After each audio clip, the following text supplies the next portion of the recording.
Assalamualaikum warahmatullahi wabarakatuh.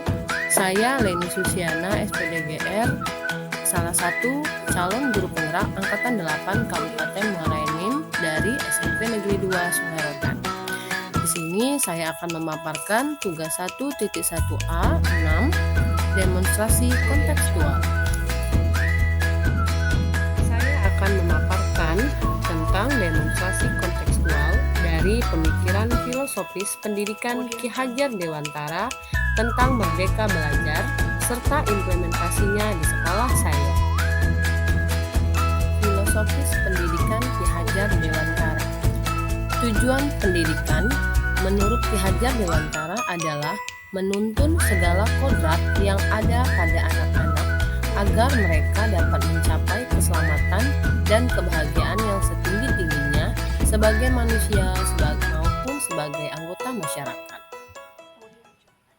Ada 3 pokok dasar pemikiran pendidikan berdasarkan filosofi Ki Hajar Dewantara. Yang pertama adalah pembelajaran yang berpusat pada murid. Hal tersebut bermakna anak dapat memenuhi kebutuhannya dalam kebutuhan pendidikan. Pembelajaran yang berpusat pada anak berusaha memenuhi seluruh aspek perkembangan anak.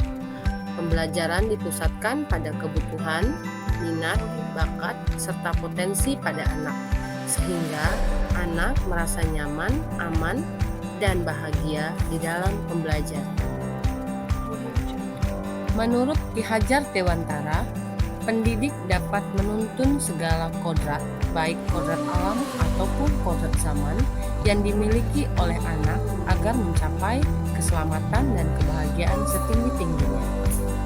Kodrat alam berkaitan dengan sifat dan lingkungan di mana peserta didik berada, sedangkan kodrat zaman berkaitan dengan keterampilan yang diberikan kepada anak agar mereka dapat hidup dan berkarya sesuai dengan perkembangan zaman. Selanjutnya, pokok pemikiran pendidikan menurut Ki Hajar Dewantara adalah trilogi pendidikan.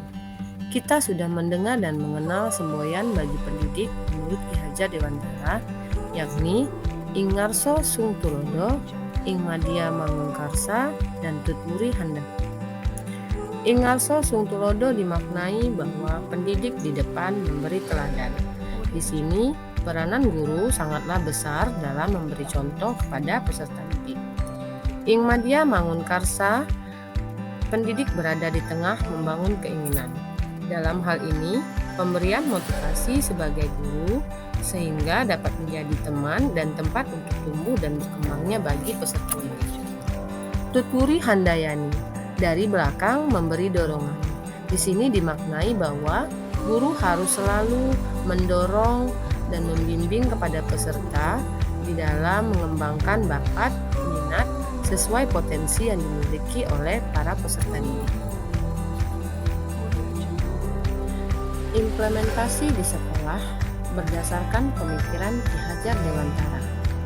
Pendidik menuntun peserta didik sesuai dengan bakat, minat yang dimiliki, serta kebutuhan peserta didik dapat melalui bimbingan yang berkelanjutan, literasi, dan kegiatan ekstrakurikuler. Dalam kegiatan pembelajaran, pendidik merencanakan pembelajaran yang variatif dan inovatif dengan memanfaatkan teknologi dan alam sekitar, berdasarkan karakter peserta didik serta mengaitkan materi dengan kehidupan nyata sehingga peserta didik dapat merasa nyaman dan bahagia dalam kegiatan pembelajaran. Selanjutnya, sebagai seorang pendidik, tidak hanya menuntun mengarahkan anak dalam pembelajaran, tetapi juga menguatkan nilai-nilai karakter yang baik yang berbudi pekerti agar anak mencapai keselarasan hidup antara cipta, rasa, dan karya. Budi pekerti melatih anak untuk memiliki kesadaran diri yang utuh untuk menjadi dirinya sendiri dan kemerdekaan orang lain. Diharapkan dari kegiatan pembiasaan karakter, anak mendapatkan keteladanan, tuntunan, dan pengajaran serta pengalaman yang nyata. Tantangan yang dapat ditemui di lingkungan sekolah atau di lingkungan kelas. Pendidik harus lebih terbuka terhadap perkembangan zaman dan teknologi agar mampu menuntun anak ke arah yang lebih baik.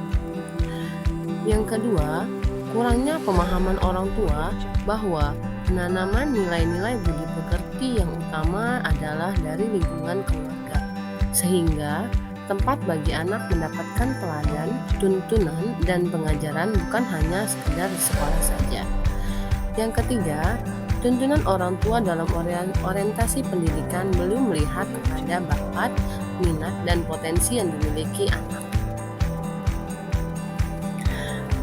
Solusi yang dapat diterapkan. Yang pertama adalah pendidik senantiasa mengembangkan dirinya melalui kegiatan-kegiatan pengembangan kompetensi diri, seperti mengikuti musyawarah guru mata pelajaran atau MGMP, diklat, atau workshop yang diadakan oleh instansi-instansi pendidikan. Yang kedua, sekolah dapat mengadakan kegiatan parenting yang dapat membantu menyelaraskan pemikiran dan pemahaman tentang pendidikan budi pekerti. Yang ketiga, semua warga sekolah menyepakati bersama bahwa orientasi pendidikan di sekolah berdasarkan kebutuhan dan potensi anak. Demikianlah pemaparan demonstrasi kontekstual implementasi di sekolah terkait dengan pemikiran Ki Hajar Dewantara. Jadilah pemimpin pembelajaran untuk kemajuan pendidikan Indonesia. Terima kasih. Wassalamualaikum warahmatullahi wabarakatuh. Salam guru penggerak.